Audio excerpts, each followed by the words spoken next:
talking about attitudes, Mm. how important is it for you as a social worker to understand the relationship between someone's attitudes and their behaviours? Well, that's key, isn't it, to kind of appreciating the world view or the what this person has learnt, how they've developed an understanding of the world. And not to, well, that's the critical thinking again, not to make too many assumptions about why somebody's attitude is a certain way and then they behave that way. We need to kind of think more around the situation so that we can understand what gets in the way of something different happening. Yes. Really. I guess, is attitude important, as you were talking about before, with clients who are mandated or they have to come and see you? Yeah. That's a classic one, isn't it? I mean, if you just took that attitude as where it is, then you wouldn't have a lot of room to work. But once you kind of do some work to think, well,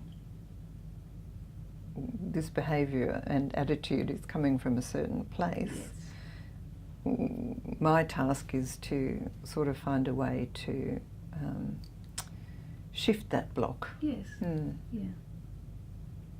Not necessarily for the other person to just behave well.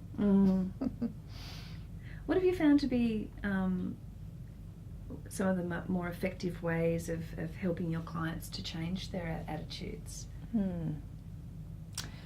Well, I've done a lot of work with women over the last sort of 20 years or so, and I find on the whole working with women I need to be pretty supportive and listen, because women are still less listened to than men in our society and less confident of their own experience and views. So I think being really supportive then sets up an atmosphere in which we can explore different, options and so forth. I find working with men, on the other hand, is quite enjoyable because I can be more directive. Right. Men say to me, well, just tell me what to do and I'll do it. Which is not true. But nevertheless, so that's also, so I mean, I guess I have my favourite models for working, which I won't go into, but I mean, my understanding is that I really have to, it's my job to make it as much likely as possible that somebody will feel that it's worth their while to try some different things. So for you as a social worker, I guess you have to believe people's attitudes can change. Yes, very much, and to be quite upfront and good at assessing when I think that they're not kind of ready for it, and not to put us all through it. Yes, because as you mentioned before, that sort of someone's readiness for change is really key, isn't it? Really important, and to kind of not necessarily think that somebody is being bad in that they're not ready. My attitude is just as important as the other's attitude. Good point. What about prejudice and discrimination? Have you worked with many clients who've been the victim of prejudice? I would say most social work clients are. And because social work tends to, as I say, sort of be working in welfare-y type situations with people who've had much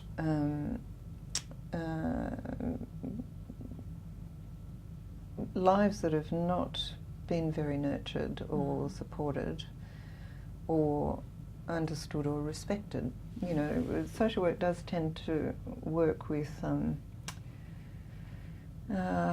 groups in society that have been, diminished and disregarded. So, Do you think there are examples in your profession of where people commonly make errors about how they judge their own behaviour or they judge other people? I think what's so great is that more and more through our education processes, people are understanding, and we're all understanding our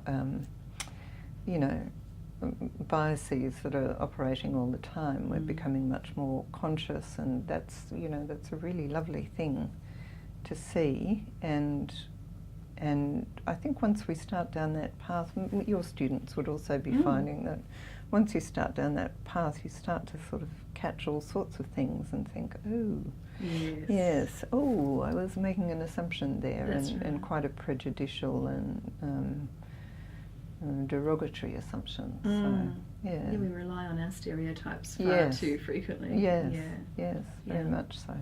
Mm. What about self-esteem, I guess, as an attitude towards oneself? How does a client's self-esteem affect the way that you work with them? Well, my answer to that would be the way I work with them depends on the way that person protects their self-esteem. So if somebody protects their self-esteem by acting tough, then I have to find a way to work with that. If somebody, I think self-esteem is key to the professional relationship in both our professions. Yes. And having an understanding of what threatens somebody's self-esteem and what supports it is critical for the working alliance. So it's, if somebody has a low self-esteem, that doesn't mean they'll come across like that to me. No. Well, like someone who narcissistic. Yeah, exactly. Yeah, so I think the importance of understanding the defences that we are our defence of choice around self-esteem. As Freud liked to talk about.